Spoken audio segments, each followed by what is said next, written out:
sommaire de cette édition, l'ex-président mauritanien Mohamed Ould Abdelaziz a déclaré être victime d'un règlement de compte après sa libération au terme d'une semaine de détention.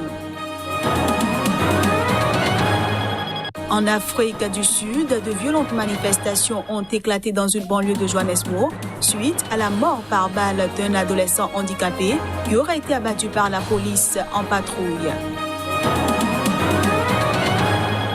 Et puis la commission électorale de la Fédération ivoirienne de football a rejeté ce jeudi la candidature de Didier Drogba à la présidence de la fédération. Elle lui reproche plusieurs manquements aux conditions d'éligibilité. Voilà pour le sommaire. À toutes et à tous, bienvenue. La junte au pouvoir depuis une semaine au Mali a annoncé avoir libéré ce jeudi l'ancien président Ibrahim Boubacar Keïta. Ce dernier a été renversé après 7 années à la tête de ce pays en guerre contre les djihadistes. Ibrahim Boubacar Keïta est libre de ses mouvements. Il est chez lui. C'est ce qu'a déclaré le capitaine Djibril Maïga, un porte-parole de la junte. La libération annoncée de l'ancien président malien s'apparente à une manifestation de bonne volonté à l'adresse des voisins ouest-africains dont les dirigeants doivent se réunir en sommet vendredi pour décider, après de premières sanctions, d'augmenter ou non la pression sur la junte. Cependant, la réalité et les conditions de cette libération annoncée n'ont pu être confirmées d'autres sources et l'incertitude subsiste sur le sort de Keïta, invisible depuis 8 jours. Cependant, un membre de sa famille a indiqué, sous couvert de l'anonymat, qu'il était rentré dans la nuit dans sa résidence du quartier de Sébenikoro. Mais aucun mouvement particulier ni aucun déploiement de sécurité significatif ne signalait qu'il se trouvait bien derrière les hauts murs. Pour rappel, Ibrahim Boubacar Keïta, 75 ans, avait été arrêté avec plusieurs autres responsables le 18 août lors du putsch après des mois de tourmente politique et consommé au prix de quelques coups de feu. La communauté des États d'Afrique de l'Ouest, CEDEAO, exigeait initialement la libération et le rétablissement dans ses fonctions de Keïta, jusqu'alors soutenu par la communauté internationale contre le djihadisme et les multiples défis auxquels est confronté ce pays vaste et pauvre. Un tel rétablissement n'est plus à l'ordre du jour depuis que le concerné a assuré aux envoyés de la CEDEAO, selon leur dire, avoir démissionné de son plein gré et ne plus vouloir exercer le pouvoir. La réalité de ce renoncement n'a pas été corroborée par l'intéressé ni ses proches.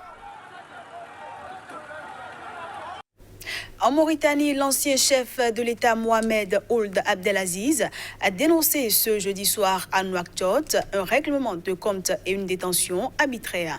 Il a fait cette dénonciation 3 jours après un interrogatoire policier d'une semaine sur des soupçons de corruption.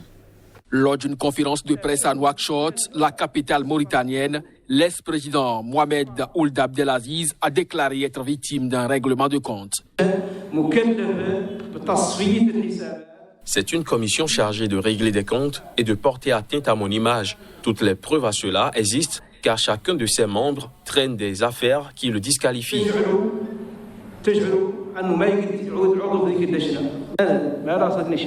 Aucune charge n'est retenue contre moi. J'ai passé 7 jours en détention arbitraire et injuste, alors que je suis venu de façon volontaire dans ma voiture à la sûreté de l'État. C'était pour me faire parler, alors que je n'ai répondu à aucune question, car la procédure est illégale puisque je ne reconnais pas la légalité de la commission d'enquête. L'ancien chef de l'État est sorti ce lundi des locaux de la police chargée de la lutte contre les crimes économiques et financiers, où il a été interrogé pendant une semaine sur des soupçons de corruption sous sa présidence. Mais selon son avocat, il n'est plus totalement libre de ses mouvements. Ses interrogatoires policiers, la rétention de son passeport et les restrictions imposées à ses mouvements confirment sa disgrâce progressive sous l'actuel président Mohamed Ould El Ghazouani, qu'il avait lui-même désigné comme son dauphin. En Afrique du Sud, de violentes manifestations ont éclaté dans une banlieue de Johannesburg suite à la mort par balle d'un adolescent handicapé qui aurait été abattu par la police sud-africaine en patrouille. La police a tiré des gaz lacrymogènes, des grenades assourdissantes et des balles en caoutchouc pour repousser les manifestants en colère dans le parc Eldorado au sud de Johannesburg. He was standing there and the cops pulled him over, and when he went over, they just shot him. L'enquête cite, il se tenait là. Les flics l'ont appelé et il y est allé. Ils lui ont juste tiré dessus. Après lui avoir tiré dessus, ils ont ramassé son corps sans vie, l'ont jeté à l'arrière de la camionnette, sont allés à l'hôpital et ont dit aux médecins qu'il avait été pris entre deux feux, que les gangs se battaient à Eldorado Park, mais il n'y avait pas de bagarre. Il n'y a eu qu'un seul coup de feu et c'est le coup de feu qui a tué Nathaniel. And that was the gunshot that killed Nathaniel. I want to ask, is it right for a police officer to shoot a... Est-il normal qu'un policier tire sur un enfant de 16 ans, un enfant trisomique, un enfant qui ne peut même pas dire son propre nom? Il ne sait rien de ce qui se passe autour de lui, mais il vient de se faire tirer dessus. Des enfants innocents ne peuvent pas mourir ainsi, car la mère de cet enfant n'a jamais demandé que son enfant meure. Et qui va enterrer cet enfant? Qui va enterrer cet enfant? Sa mère ne travaille pas. Elle n'a pas d'autre revenu que l'allocation d'invalidité qu'elle reçoit pour cet enfant qui est décédé maintenant. Je demande maintenant que ce poste de police enterre cet enfant. Ils doivent enterrer cet enfant. Ce journal se poursuit. Le Nigérian Akiwumi Adesina a été réélu à Abidjan, président de la Banque africaine de développement, BAD. Il a été réélu malgré les accusations de mauvaise gestion qui l'ont visé ces derniers mois. On le suit. Bien sûr, au moment où je vous parle, ce qui résonne le plus est l'annonce de ma réélection à la présidence de la Banque africaine de développement pour un second mandat. Nous sommes également entrés dans l'histoire en me réélisant à la majorité absolue des voix. Grâce à ce vote, je suis devenu le premier président de la banque de son histoire à être réélu à la majorité absolue des voix de tous ses actionnaires et je vous en suis très reconnaissant.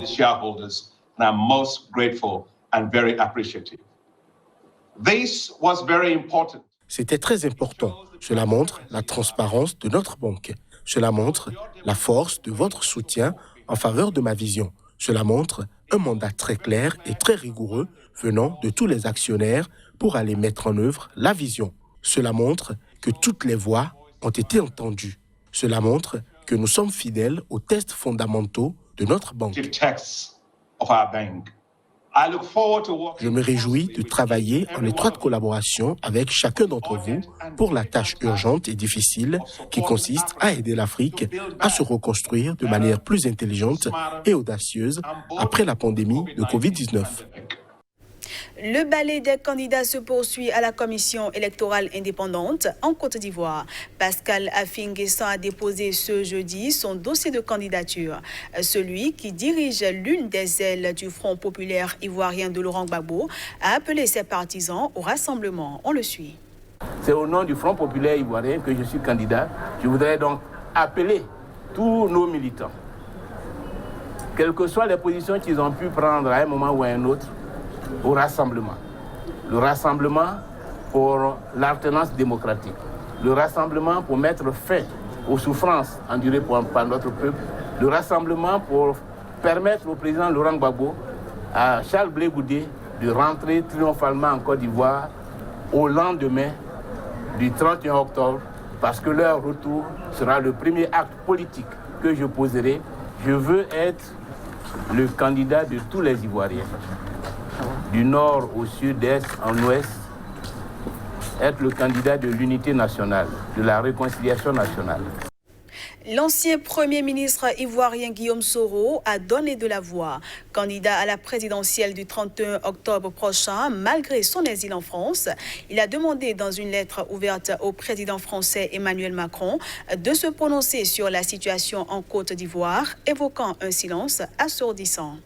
Nous sommes des millions et des millions. Nous avons tendu l'oreille. Nous n'avons entendu que le silence de la France, chère patrie des droits de l'homme. Un silence assourdissant, écrit Guillaume Soro dans sa missive, publiée par l'hebdomadaire Le Journal du Dimanche sur son site internet ce mercredi. Le pays est pris dans un tourbillon qui fait valser les libertés fondamentales. Aucun démocrate au monde ne saurait se résigner face à ce crime commis sous nos yeux, écrit-il, évoquant des milices du pouvoir qui attaquent désormais les manifestants pacifiques à coups de gourdins et de machettes sous les yeux complices de la police. L'annonce de la candidature du président Alassane Ouattara le 6 août à un 3e mandat controversé a été suivie de violences ethniques qui ont fait au moins 8 morts sans qu'il ne soit possible d'établir clairement les responsabilités. Quand M. Ouattara, sous pression, fit une annonce tonitruante indiquant qu'il ne briguerait pas un 3e mandat, vous avez cru devoir le féliciter en saluant sa décision historique, écrit Soro.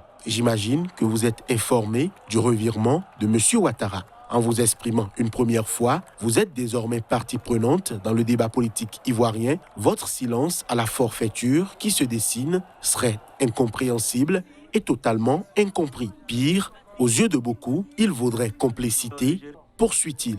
Guillaume Soro, qui a été condamné à 20 ans de prison pour recel de détournement de deniers publics, vit en exil en France, d'où il a annoncé sa candidature. Il a été radié la semaine dernière des listes électorales en raison de cette condamnation. Pour finir, la candidature de Didier Drogba a été rejetée ce jeudi par la commission électorale de la Fédération ivoirienne de football, FIF.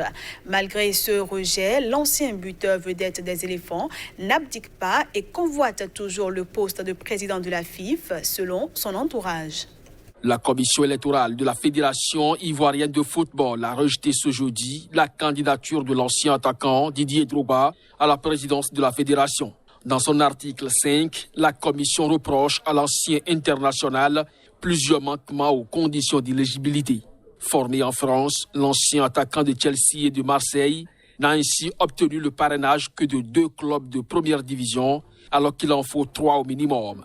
Le dossier de Drogba présente bien 3 clubs, dont le célèbre Africa Sport, mais ce soutien n'a pas été validé parce que donné par son vice-président. Et non, le président qui a offert son soutien au président de la Ligue, Sori Diabaté, qui a reçu le soutien de 6 clubs de D1. Même constat pour les groupements d'intérêt. Chaque candidat devait obtenir le parrainage d'au moins un des 5 groupes. Mais Drogba, lui, n'a réussi à avoir ni le soutien de l'association des anciens joueurs, ni de l'association des joueurs ivoiriens en activité. Son dossier mentionne le soutien de l'association des arbitres, mais là encore, le parrainage a été l'œuvre d'une personne qui n'a pas qualité pour engager juridiquement la MAF, selon la commission électorale. Suite à ce rejet, Didier Drogba dispose d'un délai de 5 jours pour saisir la commission de recours, mais son entourage estime qu'il n'entrevoit pas cette piste. Fin de cette édition. Merci à tous d'avoir été des nôtres.